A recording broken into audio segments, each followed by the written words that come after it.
Hello, I'm a housewife who's been married for 28 years.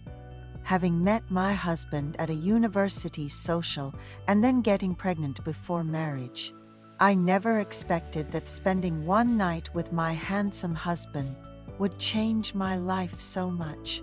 We have one daughter. Strangely, even if we had another child, I would miscarry quickly.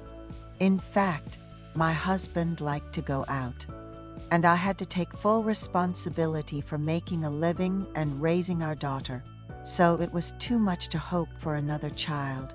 I had the mindset of raising just one child well, but our daughter had been difficult from a young age. I managed to get her to study enough to enter a four-year university and thought she would get a job without any problems. But in her first year of employment, she suddenly got pregnant and brought a man home to introduce him as her future husband. The man who was to be my son-in-law had a mediocre appearance and a decent job. However, he was 10 years older than my daughter and a bit timid, which made me a bit worried. We gave in to our daughter's insistence and allowed the marriage. The in-laws were old and financially very generous, so they suggested we should get them married as soon as possible. Our daughter was strong-willed, and my husband was not interested in housework or our daughter's affairs, so the wedding went smoothly. They said we wouldn't have to worry about anything because we were bringing in a young daughter-in-law who was 10 years younger. I thought it was a relief, but was I a bad parent? They went on a honeymoon, and I thought they would live happily ever after. But one day my son-in-law called in the middle of the night, and I rushed to the hospital, only to find out that my daughter had miscarried the child she had before marriage. My son-in-law was crying in the corner, and my daughter was calmly greeting me while playing with her phone. I was surprised, but I thought she needed to take care of her body, even though she didn't give birth, so I stayed at their house for a few days with my son-in-law's consent and helped with various house chores. My daughter was on leave from work, but she was thinking of quitting and starting a business, so she was just hanging around at home. I felt grateful to my son-in-law who would bring home delicious food every day, even taking care of my share to look after our daughter. Perhaps my daughter felt comfortable knowing that I was taking care of most of the house chores. She started asking me to stay overnight. In fact, I started feeling attached to my daughter's newly house, where my daughter and my kind son-in-law were present, rather than being alone with my husband. However, I started noticing that the relationship between my daughter and son-in-law was becoming strained. Their conversations became less frequent, and my daughter would leave the house to hang out with her friends, timed with my son-in-law's arrival. My son-in-law and I would awkwardly, but not unpleasantly, eat dinner or watch TV together. As a month approached, my daughter spent more time outside, and I felt like it was time for me to leave as well. But when I tried to go back home, my son-in-law stopped me. He said that he often argued with our daughter when I wasn't around, and he couldn't even get a proper meal. Watching my daughter's married life for over a month reminded me of when I first got married. My husband barely came home, gave me just enough money for survival, and cut off his interest.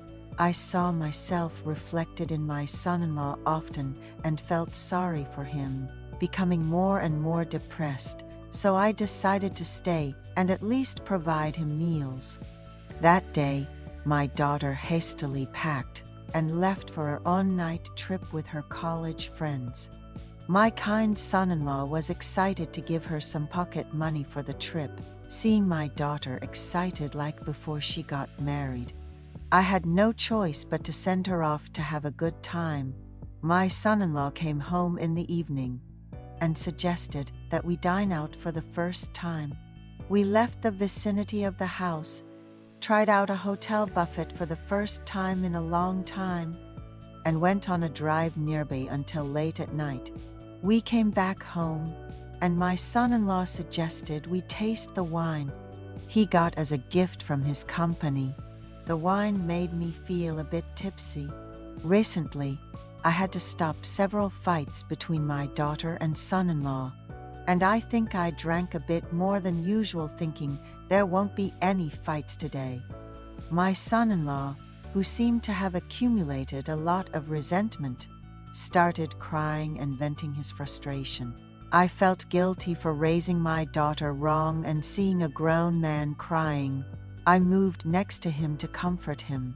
As his tears started to subside, our eyes met. At that moment, my son-in-law's face came closer, and we naturally ended up in my room, spending the night together. I opened my eyes, still feeling a bit tipsy, and the events of the previous night flashed through my mind, causing me to practically leap out of bed. I remembered my son-in-law wiping my body with a warm water towel and even dressing me. While I was in a state of confusion, my daughter came home and started looking for me, which startled me, and I went out to the living room.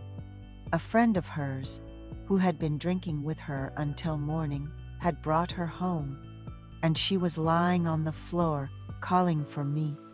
I took her to the master bedroom, laid her down, and noticed that my son-in-law was not home. He must have gone to work. After tidying up my sleeping daughter's things and doing some housework, it was time for my son-in-law to finish work. As usual, my daughter and I were sitting on the sofa watching TV, but I was so nervous about how to react and what facial expression to make when my son-in-law walked through the front door that my heart was pounding. I've never sweated so much out of nervousness before. Unable to handle the tension, I said I was going to bed early because I was a bit tired and went to my room. My son-in-law came in. My daughter said first, "Mom's not feeling well, so she's gone to bed early. Let's order takeout." And my son-in-law agreed. They watched TV for a while and shared the takeout food, and soon the house was quiet. I fell asleep earlier than usual as the tension eased. However, the night I spent with my son-in-law kept coming back to me in my dreams, causing me to wake up several times. In my head, I kept telling myself that was wrong, and the guilt I felt towards my daughter was so intense it felt like my heart was being squeezed. But on the other hand, I felt a flutter of excitement having found someone to fill the void left by my indifferent husband, who had been living like a recluse for a long time. I decided to return home as I couldn't stand it anymore and secretly left. But my son-in-law said he would take me, as if he was already awake. It seemed strange to refuse, so I got in his car and we drove home, not saying a word to each other. The tension in the car was unbearable, but as soon as I got home, I felt relieved. I returned to my normal life after a long time, but a few days later, I got a call from my daughter. At that moment, I thought she had found out everything, and I was shaking with fear. But my daughter was fine. She complained that the laundry was piling up, and the sink was full of dishes because I wasn't there, and asked me where I had been when it hadn't even been 2 months since she had a miscarriage. She told me to come home, throwing a tantrum that I couldn't tell was anger or irritation. I couldn't tell her the whole truth, and I couldn't ignore my daughter's anger. So I told her I would come in a few days. In the meantime, my son-in-law contacted me and said he wanted to meet outside once, which made my head spin. I got in his car that he brought to pick me up in front of my house, and we went to a quiet place in the suburbs to have a coffee and talk. He said, "I never really wanted to get married in the first place, And I never even thought about having children. I got married for my parents, so I don't really think about divorce. And my wife feels the same. We've agreed to respect each other's lives and live that way. I don't mind living like this. He explained about the agreement he had made with my daughter and the talks they had had before. He then expressed his wish to maintain a close relationship with me, his mother-in-law, as we have been doing. I was unable to respond with anything other than agreement, as I was trying to hide my strange excitement and anxiety, fearing that he might hear my heartbeat. When we got home, it was noticeably different from when I was around. The house was in a complete mess. My daughter and son-in-law had been living separate lives, each having their own room. It seemed less that they didn't touch each other, but rather they appeared more like a window shopping couple. During the day, I noticed that my daughter was communicating with someone new. When I asked her about it, she said her husband didn't care either way, and she was more than satisfied with the three of us, me, her, and her husband, living this way.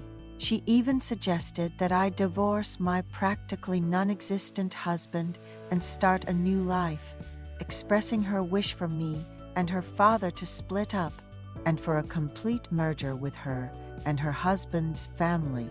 Apparently, she had also spoken to her father about it, but as always, he was indifferent and said he had already started another family, so he actually wanted to get a divorce and remarry.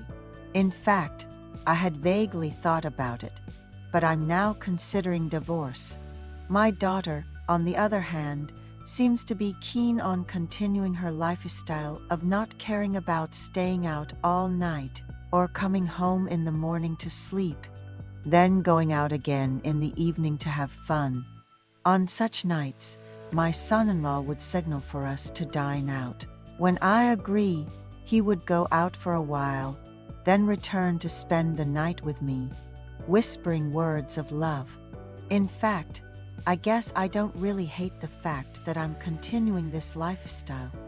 I've come to know my husband's true feelings, and in the midst of it all, my daughter is so much like her father, while my son-in-law treats me like a lover. All of this is very confusing, but it seems like everyone else would be happy if I just stayed still. The problem is that I don't feel unhappy about the current situation.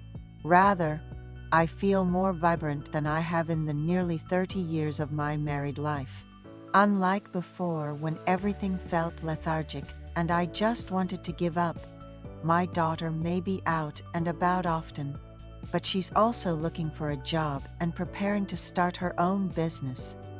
It seems that they are managing well in terms of tax issues and financial support, considering their status as a married couple. However, they don't seem to be making any effort to restore their relationship as a couple, such as sharing a room or being intimate. My son-in-law continues to treat me better than anyone else, buying me gifts as if we were lovers, and even setting up dates. Every moment I spend with my daughter and son-in-law feels so happy at the time, but I'm also afraid of how long this situation can continue.